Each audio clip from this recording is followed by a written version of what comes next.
الحمد لله نحمده ونستعينه ونستغفره ونعوذ بالله من شرور أنفسنا ومن سيئات أعمالنا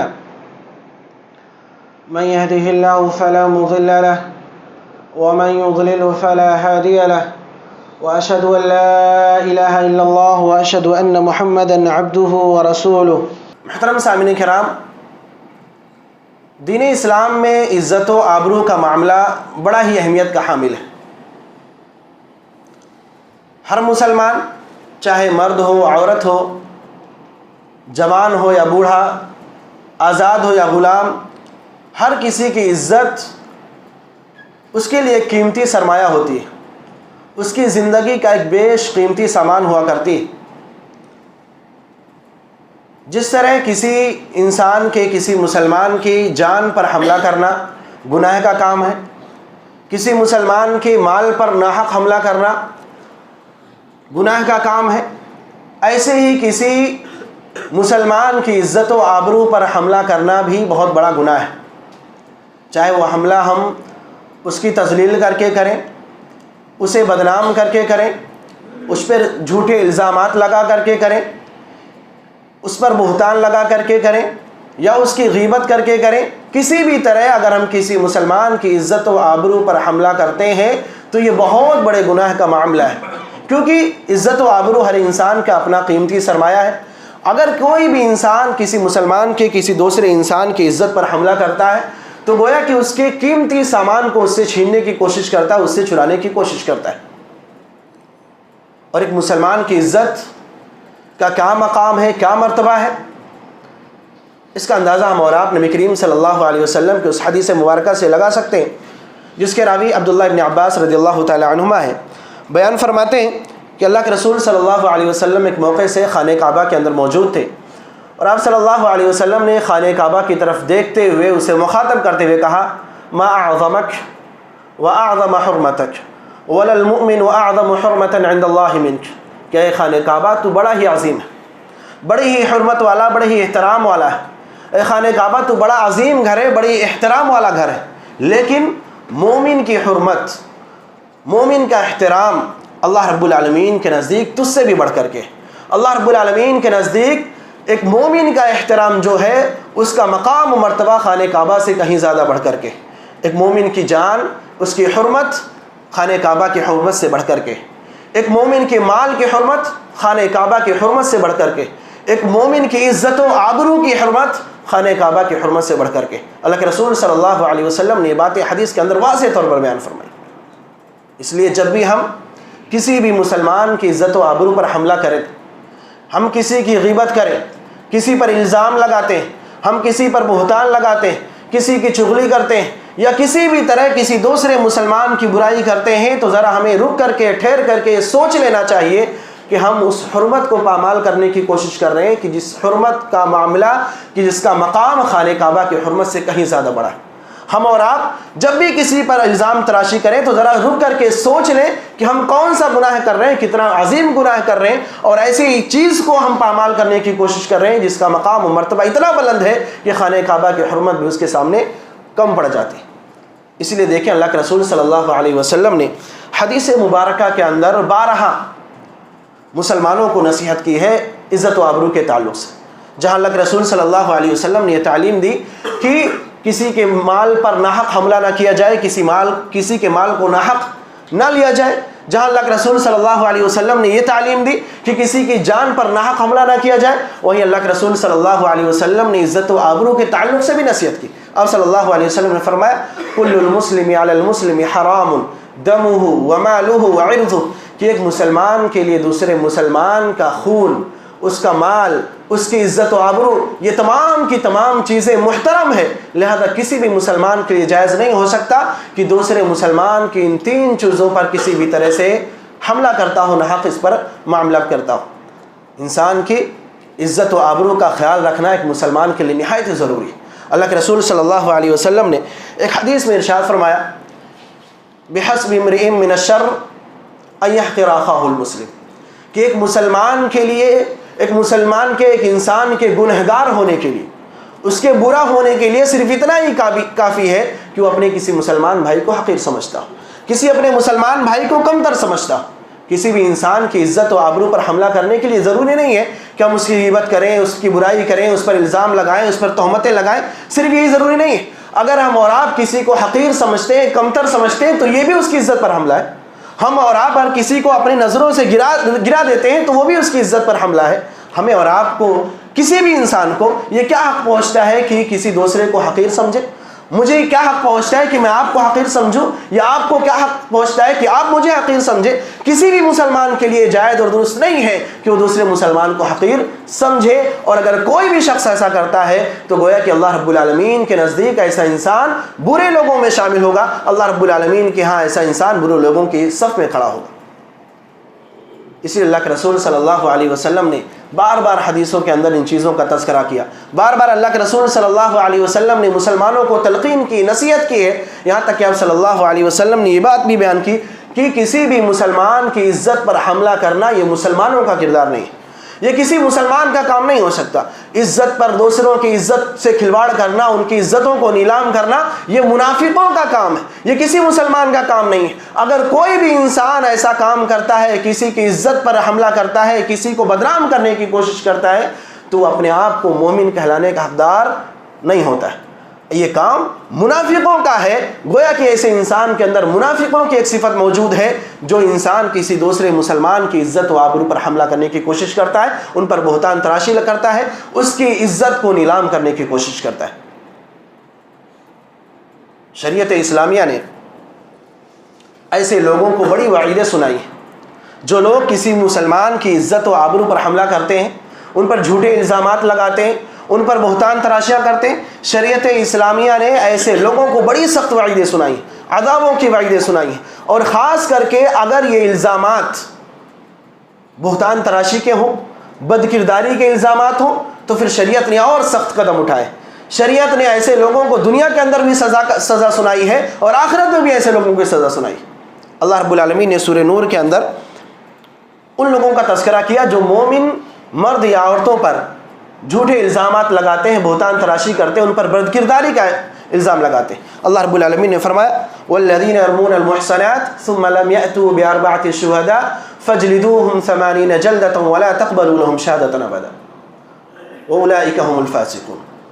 کہ وہ لوگ معاشرے میں موجود ایسے لوگ جو کسی مسلمان عورت پر، کسی مومنہ عورت پر بہتان تراشی کرتے ہیں، اس کے کردار پر انگلی اٹھاتے ہیں، اسے بد کردار قرار دیتے ہیں. ثم لم يأتوا بأربعة شهداء، لیکن اپنی اس بات کو ثابت نہیں کر پاتے، اپنے اس بات کو ثابت کرنے کے لیے 4 گواہ نہیں لے کر کے آ پاتے. اللہ رب العالمین نے انہیں سزا سناتے ہوئے کہا فجلدوهم 80 جلدہ، ایسے لوگوں کو 80 کوڑے لگائے جائیں.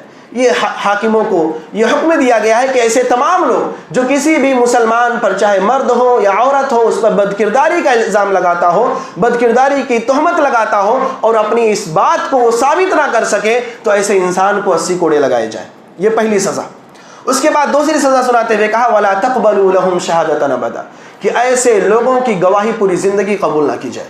جو کسی بھی مسلمان پر جھوٹا الزام لگا دے، اس کے کردار کو بدنام کرنے کی کوشش کرے، اس کے بد کرداری کا الزام اس پر لگائے، فرمایا وَلَا تَقْبَلُوا لَهُمْ شَهَادَةً أَبَدًا، کبھی بھی پوری زندگی ان کی کوئی بھی گواہی قبول نہ کی جائے، چاہے کسی بھی معاملے میں گواہی دے. چاہے وہ رمضان کا چاند دیکھنے کی بات کریں کہ میں نے رمضان کے چاند دیکھی، ان کی گواہی قبول نہیں ہوگی. عید کا چاند دیکھا کہیں گے، ان کی گواہی قابل قبول نہیں. حقوق کے معاملے میں جا کر کے گواہی دیں، ان کی کوئی گواہی قبول نہیں کی جائے گی. کسی بھی معاملے میں جا کر کے اگر وہ گواہی دیتے ہیں، ان کی گواہیاں قبول نہیں کی جائیں گی، کیونکہ اللہ رب العالمین نے واضح طور پر کہا وَلَا تَقْبَلُوا لَهُمْ شَهَادَةً أَبَدًا، کہ ایسے لوگوں کو جو دوسروں کو بدنام کرنے کی کوشش کرتے ہیں، ایسے لوگوں کی گواہیاں قبول نہ کی جائیں. وَأُولَئِكَ هُمُ الْفَاسِقُونَ. اور تیسری سزا یہ کہ ایسے لوگ اللہ رب العالمین کے ہاں گنہگار ہوں گے، اللہ رب العالمین کے ہاں یہ نافرمانوں میں، گنہگاروں میں ان کا شمار ہوگا. یہ 3 سزائیں دنیا کے اندر اللہ رب العالمین نے دی. اس کے بعد آخرت میں اس کی کیا سزا ہوگی، اس کا بھی تذکرہ کرتے ہوئے اللہ کے رسول صلی اللہ علیہ وسلم فرمایا کہ معراج کی رات میں میرا گزر کچھ ایسے لوگوں کے پاس سے ہوا جن کے ناخون بڑے بڑے تانبے کے بنے ہوئے تھے، اور ان اپنے نوکیلے ناخوں سے اپنے چہروں کو، اپنے جسم کو خروچ رہے تھے، نوچ رہے تھے. اللہ کے رسول صلی اللہ علیہ وسلم فرماتے ہیں کہ میں نے جبرائیل علیہ السلام سے پوچھا کہ کون بد نصیب ہیں جن کو ایسی سزائیں دی جا رہی ہیں کہ وہ خود اپنے ہاتھوں سے اپنے آپ کو زخمی کر رہے ہیں، اپنے آپ کو تکلیف دے رہے ہیں، اپنے آپ کو عذاب میں مبتلا کر رہے ہیں. حضرت جبریل علیہ السلام نے کہا کہ یہ وہ بدنصیب ہیں جو دنیا کے اندر دوسروں کی عزتوں سے کھلواڑ کیا کرتے تھے. یہ وہ بدنصیب ہیں جو دنیا میں دوسرے مسلمانوں کو بدنام کرنے کی کوشش کیا کرتے تھے. یہ وہ بدنصیب ہیں جو دنیا کے اندر دوسروں پر جھوٹے الزامات لگایا کرتے تھے, تہمتیں لگایا کرتے تھے, جس کے نتیجے میں انہیں عذاب دیا جا رہا ہے. اور قیامت کے دن اللہ رب العالمین جہنم میں بھی ان کو یہی عذاب دے گا کہ اسی طرح تانبے کے ناخن ہوں گے اور اپنے آپ کو خرچتے رہیں گے, اپنے آپ کو نوچتے رہیں گے اور اپنے آپ کو تکلیف دیتے رہیں گے. اس قدر سخت وعیدیں اللہ کے رسول صلی اللہ علیہ وسلم نے حدیث کے اندر بیان کی ایسے لوگوں کی, ایسے بدنصیبوں کی جو دنیا میں رہتے ہوئے بڑی آسانی کے ساتھ کسی کے بھی کردار پر انگلیاں اٹھا دیتے ہیں. اس طرح کی اور ساری حدیثیں, قرآنی آیات آپ کو مل جائیں گی, بہت ساری دینی تعلیمات آپ کو مل جائیں گی جس کے اندر اس بات کو واضح کیا گیا ہے کہ ایک مسلمان کی عزت و آبرو کتنی ہے اہمیت کے حامل ہے, اس کا کیا مقام و مرتبہ ہے. لیکن اس کے باوجود ہم اور آپ دیکھیں کہ انسانوں کے اندر ایک شر کی صفت موجود ہوتی ہے, برائی انسان کے اندر موجود ہوتی ہے. ہمارے اندر حسد, جلن, دشمنی, عداوت, غصہ اور جہالت, ان تمام چیزوں کی بنیاد پر ہم ہمیشہ ایک دوسروں کے کردار پر انگلیاں اٹھاتے ہیں. بڑی آسانی سے ہم کسی کو بد کردار کہہ دیتے ہیں, بڑی آسانی سے ہم کسی کو بد چلن کہہ دیتے ہیں, بڑی آسانی سے ہم کسی کے بھی عزت کو معاشرے کے اندر نیلام کر دیتے ہیں. اور یہ کوئی آج کا معاملہ نہیں, ہمیشہ سے یہ چلا آ رہا ہے. باوجود اس کے کہ اس پر اتنی ساری نکیر کی گئی, باوجود اس کے کہ اس پر اتنی ساری وعیدیں سنائی گئی, بار بار ڈرایا گیا, بار بار نصیحت کی گئی, اس کے باوجود بھی ہمیشہ سے یہ معاملہ ہوتا رہا ہے. بڑی آسانی سے ہم ایک دوسرے کے اوپر انگلیاں اٹھاتے چلے آ رہے ہیں. اور اگر ہم اور آپ تاریخ اٹھا کر کے دیکھ لیں تو یہ معاملہ صرف عام انسانوں تک نہیں, بہت سے نادان ایسے بھی اس دنیا میں گزرے ہیں جنہوں نے انبیاء کرام کو بھی نہیں چھوڑا ہے. انبیاء کرام پر بھی انگلیاں اٹھائی, ان کے خاندان کے لوگوں پر انگلیاں اٹھائیں, ان پر الزامات لگائے. ہم اور آپ اگر سورہ بقرہ پڑھیں, سورہ بقرہ میں اللہ رب العالمین نے اس چیز کا تذکرہ کیا کہ کس طرح جادوگروں نے, شیطانوں نے سلیمان علیہ السلام پر کفر کا الزام لگایا تھا. انہوں نے سلیمان علیہ السلام کو کافر قرار دیا. وجہ یہ ہے کہ کہا جاتا ہے کہ سلیمان علیہ السلام کے زمانے میں جادو کا بڑا عام رواج ہو گیا تھا, اور جس کی وجہ سے سلیمان علیہ السلام نے اس جادو کے اس چلن کو, اس رواج کو ختم کرنے کے لیے جو جادو کی کتابیں تھیں ان تمام کتابوں کو ضبط کر کے اپنے تخت کے نیچے رکھ دیا تھا, تاکہ یہ جادو کا جو چلن, جو رواج عام ہو چکا ہے وہ کسی طرح ختم ہو جائے. لیکن حضرت سلیمان علیہ السلام کی وفات کے بعد انہی جادوگروں نے, ان شیطانوں نے وہ کتابیں نکالی ان کے تخت کے نیچے سے اور لوگوں کے سامنے کتابیں لا کر کے رکھ دی, اور ان کے سامنے یہ کہا کہ سلیمان علیہ السلام نے جو اب تک کرشمے کیے ہیں, جو معجزات انہوں نے دکھلائے, یہ حقیقت میں کوئی معجزہ نہیں بلکہ انہوں نے یہ تمام چیزیں جادو کے بلبوتے پر کی تھی. لوگوں کے سامنے یہ باور کرانے کی ان لوگوں نے کوشش کی کہ سلیمان علیہ السلام کی جو سلطنت ہے, جو یہ حکومت تھی, یہ تمام کی تمام چیزیں جادو کے بنیاد پر تھیں, جادو کے طاقت سے تھیں, حالانکہ اس کی کوئی حقیقت نہیں تھی, اس کی کوئی حقیقت نہیں تھی. اور دلیل کے طور پر جو کتابیں انہوں نے پیش کی تھی اس کی حقیقت یہی تھی کہ سلیمان علیہ السلام نے وہ کتابیں جادو کو ختم کرنے کے لیے اپنے پاس رکھی تھیں, لیکن ان شیطانوں نے, ان جادوگروں نے اس معاملے کو پوری طرح سے پلٹ دیا, کہا کہ یہ کتابیں ان کے پاس موجود تھی, اسی کے ذریعہ سلیمان علیہ السلام جادو کیا کرتے تھے, اور جادو چونکہ کفر ہے, کہا کہ سلیمان علیہ السلام جادو کر کے کفر کے شکار ہوئے. نعوذ باللہ, حضرت سلیمان علیہ السلام پر اس طرح کے الزامات لگائے گئے. نبی ہے اللہ کے, ان پر شرک اور کفر کا الزام لگایا گیا. ہم اور آپ مزید دیکھیں, حضرت یوسف علیہ السلام کی زندگی کو پڑھیں, کس طرح ان پر الزامات لگائے گئے. خود ان کے بھائیوں نے ان پر چوری کا الزام لگایا کہ جب ان کے بھائی مصر پہنچے غلہ لینے کے لیے اور بادشاہ کا پیالہ جب گم ہوا, بنیامین کے سامان کے اندر ملا, تو ان کے بھائیوں نے کیا کہا, ان یسرق فقد سرق اخ له من قبل, اگر آج بنیامین نے چوری کی ہے تو اس سے پہلے اس کے بھائی یوسف نے بھی چوری کی تھی. خود یوسف علیہ السلام کے سامنے ان پر یہ الزام لگایا جا رہا ہے کہ ان کے بھائی یعنی یوسف علیہ السلام نے چوری کی. حضرت یوسف علیہ السلام پر یہ بھی الزامات لگائے. اسی طرح عزیز مصر کی بیوی نے حضرت یوسف علیہ السلام پر بدکرداری کا الزام لگایا. تو اس طرح کے الزامات انبیاء کرام پر بھی لگائے گئے. ان کے گھر والوں کی بات کی جائے, حضرت مریم علیہ السلام, ان پر بھی الزامات لگائے گئے کہ جب اللہ رب العالمین نے معجزانہ طور پر انہیں اولاد سے نوازا, بغیر شادی کے, بغیر شوہر کے, اللہ رب العالمین نے انہیں اولاد سے نوازا. عیسیٰ علیہ السلام پیدا ہوئے, انہیں لے کر کے اپنے علاقے میں آئی. وہاں کے لوگوں نے ان سے کیا کہا, یا اخت ہارون ما کان ابوک امرأ سوء وما کانت امک بغیہ, کہ مریم تمہارے ماں باپ تو ایسے نہیں تھے, تمہارے ماں باپ تو بڑے نیک تھے, انہوں نے کبھی کوئی برائی نہیں کی, اور تم یہ کیا کر کے آئی ہو. انہوں نے ان پر الزام لگایا, حالانکہ پورے علاقے کے لوگ جانتے تھے کہ کتنی نیک تھی حضرت مریم علیہ السلام. اس کے باوجود بھی بڑی آسانی سے شیطان کے جھانسے میں آ گئے اور مریم علیہ السلام پر الزام لگائے. اس سے آپ یہ بھی اندازہ لگا سکتے ہیں کہ انسان برائی کے کتنا قریب ہوتا ہے. تھوڑی سی غفلت اور انسان برائی میں ڈوب جاتا ہے. تمام چیزیں جاننے کے باوجود مریم علیہ السلام کتنی پاک باز ہے, کتنی نیک ہے, تمام چیزیں جاننے کے باوجود بڑی آسانی سے اس برائی میں مبتلا ہوئے اور حضرت مریم علیہ السلام پر الزام لگا. خود نبی کریم صلی اللہ علیہ وسلم کی زوجہ محترمہ ام المؤمنین حضرت عائشہ رضی اللہ تعالی عنہا پر بد کرداری کا الزام لگایا منافقوں نے غزوہ بنی المصطلق کے موقع پر, اور اللہ رب العالمین نے بعد میں حضرت عائشہ رضی اللہ تعالی عنہ کی برات کا اظہار کیا. تو ہم اور آپ اگر پوری تاریخ اٹھا کر کے دیکھیں تو ان لوگوں نے انبیاء کرام کو بھی نہیں چھوڑا, ان کے خاندان والوں کو بھی نہیں چھوڑا. تو یہ انسانوں کے اندر بہت بری فطرت ہوتی ہے کہ انسان بڑی آسانی سے دوسروں پر انگلیاں اٹھاتا ہے, بڑی آسانی سے دوسروں کے کردار پر انگلیاں اٹھانا شروع کرتا ہے, ان پر الزامات اور تہمتیں لگانا شروع کرتا ہے. اور ہمارے معاشرے میں کچھ ایسے بھی لوگ موجود ہوتے ہیں کہ اگر جن کی مثال دی جائے تو گندگی کی جو مکھی ہوتی ہے اس سے بڑی آسانی سے مثال دے سکتے ہیں کہ جس طرح گندگی کی مکھی ہوتی ہے, اگر کہیں صاف ستھرے جگہ پر لے جا کر کے اسے رکھ دیا جائے وہ وہاں نہیں بیٹھتی, گھوم پھر کے وہ گندگی پر آ کر کے ہی بیٹھتی ہے. ایسے ہی ہمارے معاشرے میں بہت سارے ایسے لوگ ہوتے ہیں کہ آپ کے اندر لاکھ اچھائیاں ہوں, آپ کے اندر لاکھ نیکیاں ہوں, آپ کے اخلاق کتنی اچھے کیوں نہ ہوں, ان تمام چیزوں پر ان کی نظر نہیں جاتی. آپ کے اندر بس ایک برائی نظر آ جائے, اسی برائی پر ان کی نظر ٹکتی ہے اور پھر اسی کے ذریعے آپ کو بدنام کرنے کی کوشش کرتے ہیں. ایسے لوگ بھی ہمارے معاشرے کے اندر ہیں.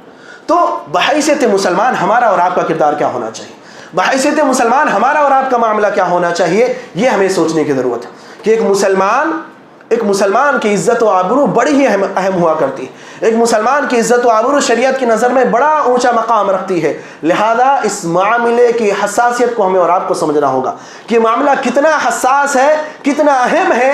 ہمیں اس کی طرف دھیان دینا ہوگا کہ ہماری جانب سے کبھی بھی کسی بھی مسلمان کی عزت و آبرو کا کھلواڑ نہ ہونے پائے. ہماری جانب سے کبھی بھی کسی مسلمان کی عزت و آبرو پر انگلی نہ اٹھے. ہم بحیثیت مسلمان اپنے آپ کو اس طرح بنائیں, اس طرح سنواریں, ہم اپنی اصلاح اس طرح کر لیں کہ ہم کبھی بھی کسی پر انگلی ہرگز نہ اٹھائیں. اور اس بات کی بھی کوشش کریں, اس بات کو بھی اپنے ذہن میں رکھیں کہ جس طرح ہماری یہ ذمہ داری ہے کہ ہم دوسروں پر انگلی نہ اٹھائیں, دوسروں کے کردار پر انگلی نہ اٹھائیں, وہیں ہماری یہ بھی ذمہ داری ہے کہ اگر ہمارے سامنے کوئی شخص کسی دوسرے مسلمان کی عزت پر انگلی اٹھاتا ہے تو ہماری ذمہ داری ہے کہ ہم اسے خاموش کرائیں. اگر آپ کسی ایسی مجلس میں بیٹھے ہیں جہاں کسی دوسرے مسلمان پر کوئی شخص انگلی اٹھا رہا ہے اس کے کردار پر, تو وہاں خاموش رہنا بھی گناہ ہے, وہاں خاموش رہنا بھی جرم ہے. کیونکہ ایک مسلمان کی ذمہ داری ہے کہ دوسرے مسلمان کی عزت کا دفاع کرے. اللہ کے رسول صلی اللہ علیہ وسلم نے اس کی تعلیم دیتے ہوئے فرمایا, من رد عن ارض اخیہ المسلم رده اللہ عن وجہ النار یوم القیامہ, کہ جو شخص کسی دوسرے مسلمان کی عزت کا دفاع کرتا ہے, جو کسی دوسرے مسلمان کی آبرو کی حفاظت کرتا ہے, اللہ رب العالمین قیامت کے دن ایسے انسان کا جہنم سے دفاع کرے گا. اللہ رب العالمین ایسے انسان کا قیامت کے دن جہنم سے حفاظت کرے گا. اللہ رب العالمین ایسے انسان کو جہنم سے دور رکھے گا, بشرطے کہ ہم اور آپ دوسروں کی عزتوں کا خیال رکھیں. ہم اور آپ دوسروں کی عزتوں کو نیلام کرنے کے پیچھے نہ پڑیں, ہم اور آپ دوسروں کو بدنام کرنے کے پیچھے نہ پڑیں. اور اگر کوئی شخص ہمارے سامنے ایسا کرتا ہو تو ہم اسے روکیں. جس مجلس میں دوست و احباب کے ساتھ, رشتہ داروں کے ساتھ, گھر میں کہیں بھی بیٹھے ہوں, کوئی شخص اگر ایسی باتیں کرتا ہے تو پوری کوشش کریں کہ اسے خاموش کرایا جائے, اسے روکا جائے. لیکن اگر آپ کی اتنی حیثیت نہ ہو کہ آپ اسے روک سکیں, آپ کے اندر اتنی طاقت نہ ہو کہ آپ اسے منع کر سکیں, تو آپ کم از کم اتنا کریں کہ اس مجلس کو چھوڑ کر کے وہاں سے چلے جائیں. یہ آپ کی ذمہ داری بنتی. اس مجلس کو آپ چھوڑ دیں, وہاں ہرگز نہ بیٹھیں, کیونکہ اگر آپ وہاں بیٹھے رہے, آپ نے خاموش نہیں کرایا تو آپ اس گناہ میں شریک ہوں گے. تو یا تو آپ انہیں خاموش کرائیں یا پھر اس مجلس کو چھوڑ کر کے وہاں سے چلے جائیں. یہی آپ کے حق میں بہتر ہوگا, ہمارے حق میں بہتر ہوگا. تو الغرض کہنے کا مقصد یہ ہے کہ ہماری اور آپ کی تمام مسلمانوں کی عزت آبرو بڑی قیمتی چیز ہوا کرتی ہے. اس سے ہم اور آپ کھلواڑ ہرگز نہ کیا کریں. ہم اپنی عزتوں کا بھی خیال رکھیں, ہم خود اپنی عزت کا خیال رکھیں, اپنے ہاتھوں اپنے عزتوں کو نیلام نہ کیا کریں. اس سلسلے میں اللہ کے رسول صلی اللہ علیہ وسلم نے تعلیمات دی. اللہ کے رسول صلی اللہ علیہ وسلم نے بہت ساری دعائیں بھی سکھائی ہیں کہ جن دعاؤں کے اندر ہم اور آپ اپنی عزت کی حفاظت کی اللہ رب العالمین سے دعا کر سکتے ہیں. تو ہم اور آپ بذات خود اپنی عزت کی بھی حفاظت کریں. بہت سے مسلمان ہم میں سے ہوتے ہیں جو اپنی عزتوں کا بھی خیال نہیں رکھتے, دوسروں کی چھوڑیے اپنی عزت کا بھی خیال نہیں رکھتے. وہ اس طرح کہ اپنے کیے ہوئے بدعمالیوں کو لوگوں کے سامنے بیان کرتے, اپنے کیے ہوئے گناہوں کو لوگوں کو سامنے بیان کرتے, اپنے کیے ہوئے غلط کاموں کو لوگوں کے سامنے بیان کر کے اس پہ فخر کرتے. اور ہم اور آپ سوچتے ہیں بڑا اچھا کام کر رہے ہیں. یہ ہم اور آپ اپنی عزت کو نیلام کر رہے ہوتے.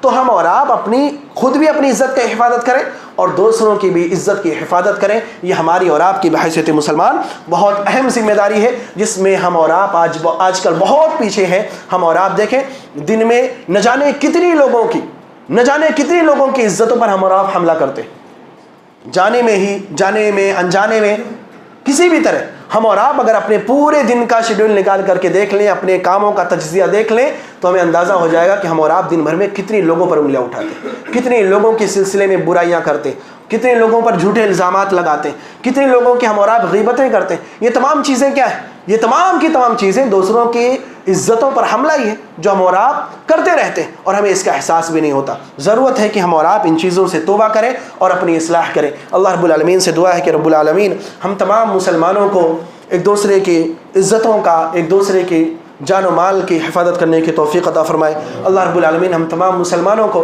بحیثیت مسلمان اپنی تمام تر ذمہ داریوں کو نبھانے کی توفیق عطا فرمائے. اللہ رب العالمین ہمیں ہمیشہ کتاب و سنت کے مطابق زندگی گزارنے کی توفیق عطا فرمائے. اللہ رب العالمین ہمیں جو بیمار ہیں انہیں شفا کاملہ عاجلہ عطا فرما. اللہ رب العالمین جو پریشان حال ہیں ان کی پریشانیوں کو دور فرما دے. اللہ رب العالمین جب تک تو ہمیں زندہ رکھ، ایمان پر رکھ، اسلام پر رکھ، اور جب ہمارا خاتمہ ہو تو ایمان پر ہو. آمین. تقبل رب العالمین.